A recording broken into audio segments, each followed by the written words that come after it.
Você está estudando para a Defensoria Pública, tanto para a carreira meio como a de membro, e foi pego no contrapé pela reforma administrativa? Então fica comigo até o final, eu vou explicar para vocês o que a reforma administrativa impacta na Defensoria Pública. Olá, meus futuros colegas concursados, eu sou o professor Werner Heck e hoje eu vou falar para vocês como que a reforma administrativa impacta a Defensoria Pública, mais especificamente as pessoas que querem se tornar defensores públicos ou da carreira meio da Defensoria Pública. Para isso é importante a gente entender algumas coisas. A proposta de emenda constitucional, ela precisa passar por dois momentos no mínimo. Um primeiro momento que é a eventual aprovação da proposta de emenda constitucional 32 de 2020, é assim que ela foi numerada ao chegar na Câmara dos Deputados. Então a gente precisa, primeiramente, da aprovação dessa PEC, da forma com que ela foi proposta. É óbvio que a forma com que ela foi proposta, eu não preciso nem dizer minha opinião, é claro que eu sou contrário à forma da proposta da PEC 32 de 2020. E num segundo momento, ainda precisa ter a regulamentação. Vocês podem ver que no próprio texto da PEC, em vários momentos, lá existe uma menção a uma lei complementar a ser aprovada, a uma regulamentação a ser feita. Então a gente vê que essa proposta ela tem dois momentos, um momento da emenda constitucional e um momento da regulamentação. E aí isso vai se dar, obviamente, em um outro contexto que a gente ainda não sabe. Então, essa é a primeira ideia que vocês têm que ter. Ela vai ter que ser dividida em dois momentos. A segunda coisa é a seguinte, é que a gente tem 5 formas de vínculo. A gente tem o vínculo provisório, ou vínculo de experiência, que vai ser uma etapa do concurso público. A gente tem o vínculo por tempo indeterminado, a gente tem o vínculo por tempo determinado, a gente tem o vínculo por carreira de Estado e dos cargos de chefia e assessoramento, que são os DAS, que a gente já tinha antes, são os cargos de confiança. Esses 5 vínculos, o que interessa para a gente na parte de concurso público, obviamente, é o vínculo por tempo indeterminado, o carreira de Estado e o provisório, porque vai ser sempre uma etapa do concurso público. Muitas pessoas falaram aí, defendendo essa proposta, falando: olha, mas isso aí está trazendo um modelo francês de ingresso nas carreiras públicas. E aí eu posso falar para vocês, não tem muito a ver com o vínculo francês, a forma do vínculo francês aí de criar essas carreiras públicas, porque lá a gente tem uma diferenciação muito grande. Esse tempo, esse vínculo provisório com a administração pública é uma etapa do concurso, só que o servidor ele não necessariamente efetivamente vai trabalhar, ele não vai necessariamente atuar em posições decisórias, ele não vai assinar parecer, ele não vai ter nenhuma atuação de relevância. Na verdade, ele fica dentro da administração pública para aprender, ele tem uma carga horária reduzida, enfim, tem várias diferenças aí que o modelo francês não está incorporando aqui, né? A gente não está incorporando o modelo francês ipsis literis no Brasil. Além disso, né, a gente sabe muito bem que o nosso país não é um exemplo aí de lisura nas cúpulas do nosso poder público, e é óbvio aí a gente pode falar de sérias intervenções das elites políticas e tudo mais na nossa atuação comum aí, cotidiana, e isso não é nem um pouco bom, a gente ficar à mercê da vontade do chefe e não da vontade da lei. Inclusive eu escrevi um artigo na minha coluna Concursando Direito no Jornal de Brasília, falando exatamente sobre isso, algumas críticas aí à reforma administrativa. Se vocês quiserem dar uma lida, o link vai estar aqui na descrição para vocês. Bom, vamos lá então. Quando a gente fala de uma distinção entre vínculo determinado, indeterminado e carreira de Estado, tá? Isso é muito sério. Inclusive vai ter implicação no tempo de vínculo provisório aí, ou de experiência que a gente vai ter para entrar numa carreira. Quando a gente fala da carreira de Estado, a gente ainda vai ter estabilidade, só que a carreira de Estado vai ter um vínculo de experiência de 2 anos e um estágio probatório de 1 ano. Ao final disso, a gente tem a estabilidade. Quando a gente fala vínculo por tempo indeterminado, a gente vai ter uma experiência, um vínculo de experiência de 1 ano, e aí acabou, a pessoa é contratada efetivamente, mas sem estabilidade. Então, a reforma administrativa acaba completamente com a estabilidade? Não, não acaba. O grande problema é saber quais são as carreiras típicas de Estado. Bom, a gente tem uma dica na própria emenda constitucional do que seria carreira de Estado, porque existe uma exceção feita na própria reforma, fala sobre as carreiras que já têm lei complementar, e aí a gente teria o caso da Defensoria Pública, Advocacia Pública, Ministério Público, Magistratura, todas essas carreiras e outras tantas aí já têm lei complementar própria, né, as suas leis orgânicas nacionais, e aí ficaria já dito que elas não se aplicariam necessariamente a tudo que está na reforma, e aí a gente já pode ter uma dica do que seriam as carreiras de Estado. Mas além disso, a gente tem o FONACAT, que é o Fórum Nacional Permanente das Carreiras Típicas de Estado. E lá está listada, né? Então estão listadas as carreiras típicas de Estado. A Defensoria Pública entra como um todo ali. E eu acredito que essa seja uma solução bem salutar. Quando a gente fala dessa divisão de carreiras de Estado, a gente deveria fazer essa subdivisão por órgãos.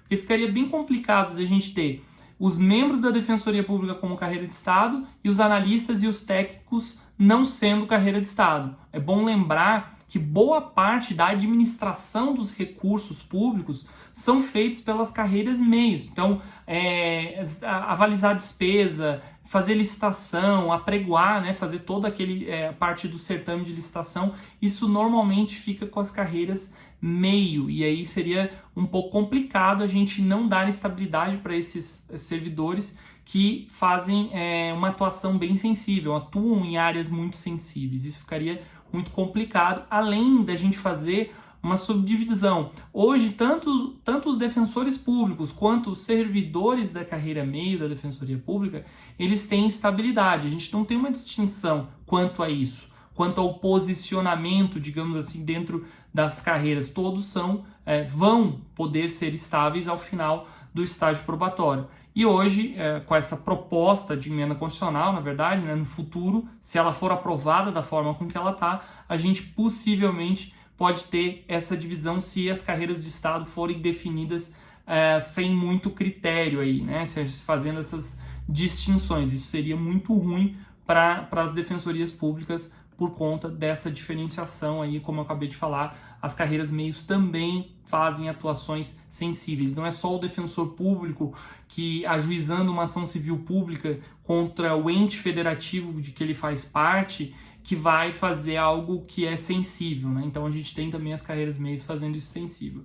E aí a gente pode ter uma grande corrida aí para que todas as carreiras do Brasil, aí, todas as instituições entrem para essas carreiras típicas de Estado.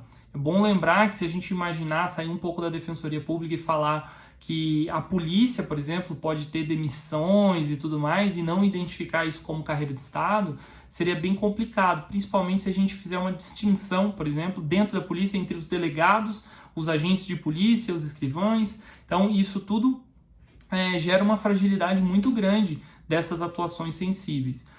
Eu não tenho dúvida que os membros da Defensoria Pública vão entrar como carreira de Estado, mas eu acredito que os analistas também precisam fazer parte dessas carreiras de Estado, porque a instituição como um todo deve ser forte na sua atuação, que normalmente é uma atuação contra-majoritária, então já é uma atuação muito fragilizada frente aos governos, frente a uma cúpula política. Galera, eu vou deixar aqui então a pergunta do dia para vocês. Depois dessas informações, vocês vão mudar a forma com que vocês estão estudando?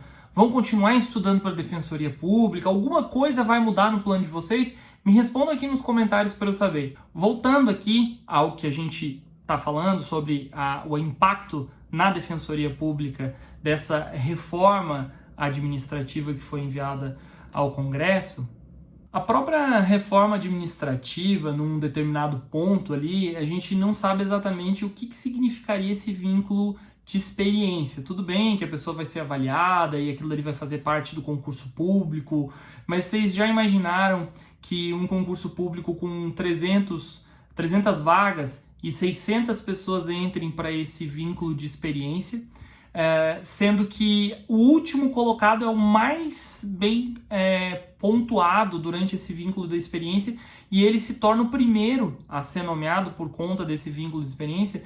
A proposta de emenda constitucional ela dá a entender isso, que depois que o concurso é uma coisa, é só para ter uma lista que vai estar sendo vinculada por meio de experiência, por esse vínculo de experiência, e durante esse vínculo de experiência a gente vai ter uma possível nova pontuação para que o melhor colocado ali seja nomeado, né, ou efetivado no cargo da forma com que esse vínculo de experiência vai ser mensurado. Isso é muito complicado. A lei complementar para fazer esse tipo de regulamentação aí também vai ser bem sensível. Óbvio que vai depender de uma regulamentação para a gente saber exatamente qual é o grau, né, que a gente tem que ser avaliado nesse momento do vínculo. Além disso, vocês já imaginaram a gente ter um vínculo de experiência, por exemplo, para o defensor público? E qual vai ser o critério? A complexidade da peça? A quantidade de peças? A quantidade de casos que o defensor público vai ganhar? É muito difícil a gente achar os padrões de mensuração disso e possivelmente a gente vai ficar largado a subjetividades, tá? Então, pessoal, se vocês não estão gostando de tudo isso que eu estou falando sobre reforma administrativa, eu vou deixar o link aqui na descrição da Frente Parlamentar Mista do Serviço Público, que são parlamentares que são eleitos, já foram eleitos, estão no Congresso Nacional, tanto na Câmara quanto no Senado, que normalmente eles vão defender os interesses dos servidores públicos. Então vocês podem mandar um e-mail para todo mundo, vai ter a listagem lá, vocês podem mandar e-mail. Além disso, vocês podem, por exemplo, marcar o seu parlamentar aí nesse vídeo para ele também dar a sua opinião e vocês saberem como ele se posiciona frente à reforma administrativa, até porque as redes sociais são hoje um grande instrumento de democratização. Então utilizem esse vídeo aqui como um instrumento para ir contra essa reforma administrativa que com certeza não vai trazer bons frutos para o Brasil, tá? Outra dica que pode dar a entender que a Defensoria Pública vai ficar como carreira de Estado é que ela é uma função essencial à Justiça, assim como o Ministério Público e a Advocacia Pública, que estão mais ou menos na mesma situação por conta de terem lei complementar própria, lei orgânica nacional, também participarem do FONACAT e constitucionalmente estarem dentro desse grupo bem seleto de funções essenciais à Justiça. Então esse é o terceiro ponto que indica que a Defensoria Pública ficaria como carreira de Estado. Mas como eu já falei, a gente ainda precisa saber se só os membros é que vão ficar ou se são os membros e os servidores, a carreira meio ali dessas instituições que também vão entrar para as carreiras de Estado, né, e definirem aí como tendo estabilidade. Bom, se vocês estão gostando do conteúdo que eu estou passando para vocês, é óbvio que é difícil gostar das informações que eu estou dando aqui, mas se vocês estão gostando desse conteúdo, se vocês acham que esse conteúdo tem algum valor, deixem o like de vocês, o joinha aqui, porque isso vai fazer com que o YouTube entenda que esse vídeo é um vídeo importante e que mais pessoas têm que ver ele. Além disso, óbvio, se inscrevam no canal aqui, porque eu tenho certeza que eu vou trazer conteúdo para vocês que vai fazer vocês chegarem mais perto da tão sonhada vaga de concurso público. Então se inscreva e ative as notificações. Voltando aqui, a gente pode verificar alguns impactos imediatos também, que não necessariamente vão impactar apenas as pessoas que vão entrar na carreira, mas sim as pessoas que já estão na carreira. Algumas defensorias públicas, Brasil afora, têm 60 dias de férias, 2 períodos de 30 dias de férias por lei. E isso pode ser impactado pela reforma administrativa que proíbe qualquer tipo de férias além dos 30 dias aí que essa reforma traz. Isso já é um impacto direto. Outro impacto que pode acontecer aí, que deve acontecer, e é um impacto em quem já está na carreira também, são os anuênios. Os anuênios, para quem não sabe, é uma fração de 1% de aumento em cima da remuneração base de um servidor público que ele recebe todo ano. Isso era uma forma de amortizar o impacto inflacionário, mas na verdade a gente sabe que no fim das contas nunca foi de verdade, nunca gerou esse impacto verdadeiro, porque a gente já teve, né, uma pressão inflacionária de 14%, 12% ao ano. Hoje a gente está em aproximadamente 4% ao ano, ainda é um índice inflacionário alto, relativamente alto, e a gente sempre tem uma defasagem. Então, todo ano, proporcionalmente, o servidor público ele recebe menos do que ele recebia. Além disso, nos últimos anos, né, a gente não teve reequiparação salarial, nenhum tipo de reposição salarial, recomposição salarial inflacionária, que a própria Constituição determina que os servidores deveriam ter. Então a gente vê que quando a gente fala de algum benefício, ele nem sempre é aplicável. E quando a gente fala de alguma obrigação, ela é sempre aplicável ao servidor público. Isso, infelizmente, é algo que a gente tem como uma certa injustiça no nosso país. Ah, professor, mas a reforma administrativa, do jeito que ela vem, ela vai fazer o servidor trabalhar mais. Gente, não necessariamente. Não é o medo da demissão que faz a pessoa trabalhar mais. O medo de ser demitido só faz a pessoa trabalhar o suficiente para não ser demitido. E aí a gente pode ter, ainda assim, o tipo de pessoa que vai entrar no serviço público achando que não precisa mais trabalhar porque já estudou muito para estar ali. Essa não é a intenção, e eu acredito que a maioria dos servidores públicos hoje em dia não são desse tipo de pensamento. São do tipo de entregar um serviço público de qualidade, tentar melhorar a máquina pública, de cada vez mais dar eficiência ao serviço público, independentemente de terem uma possibilidade de serem demitidos. E lembrando, o servidor público que não trabalha bem, o servidor público que comete alguma irregularidade, ele também é demitido hoje em dia. É um pouco mais complicado, mas ele é demitido hoje em dia. Além disso, né, também tem um instrumento que nunca foi regulamentado, que é a avaliação periódica de desempenho. Esse instituto, ele entrou na reforma administrativa de 1998 e até hoje nunca foi regulamentado, exatamente por conta da dificuldade e da subjetividade que é de você dizer para uma pessoa se ela está trabalhando ou não muito bem, porque existem muitas atividades dentro do serviço público de diferentes matizes.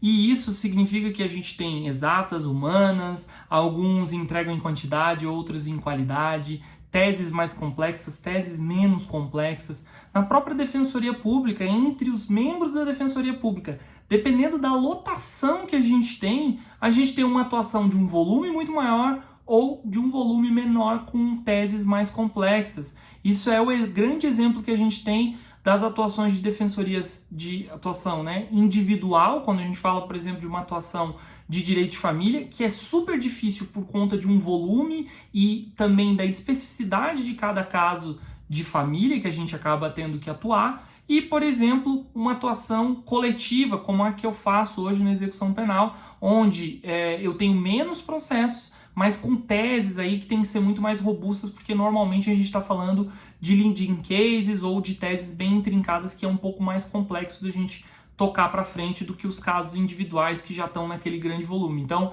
os desafios são diferentes, é difícil a gente metrizar aí qual seria a métrica, na verdade, para cada uma dessas atuações dentro de da mesma instituição, com a mesma carreira, no caso que eu falei para vocês, de membros da Defensoria Pública. Então, não vai ser simples o segundo momento dessa reforma administrativa, tá? Porque vai exigir exatamente toda essa regulamentação. Eu acredito que a própria reforma administrativa vai ter grandes alterações ainda dentro do Congresso Nacional e espero que tenha. Isso depende também de vocês que estão me assistindo aqui, de fazer esse vídeo chegar para todo mundo que quer atuar na Defensoria Pública, para a gente correr atrás dessa proposta aí de reforma administrativa ser realizada da forma mais salutar possível para o serviço público, até mesmo excluindo esses dispositivos aí que falam de vínculo provisório, de vínculo de carreira, de vínculo por tempo indeterminado, vínculo por tempo até mesmo determinado, porque isso aparentemente não vai trazer bons resultados aí para o nosso sistema jurídico, né, onde ele vai se adequar aqui no Brasil e principalmente no que a gente tem como um serviço público hoje em dia. Beleza, pessoal? Era isso que eu tinha para falar para vocês hoje. Se vocês gostaram desse vídeo, eu tenho certeza que vocês vão gostar de outros vídeos que estão aparecendo aqui também para vocês. A gente se vê na próxima e bora assombrar o examinador.